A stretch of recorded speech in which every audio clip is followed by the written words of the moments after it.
How to fix your Disney Plus not loading. So there are a couple of reasons why you would be facing this problem.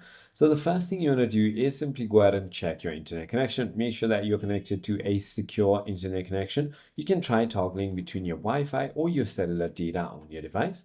You can also try going to disneystatus.com and check if the servers are up and running, to see if it is a problem on their side. If not, you can simply go ahead and try to close and reopen the application or even restart your device. If you're on an Android device, you can simply go to Settings, Apps, Disney Plus, and Storage and clear cache.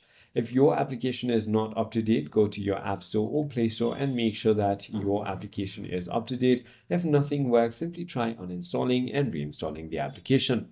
I hope this video clarifies everything for you. If you have further more queries, feel free to comment down below and I'll see you on the next one.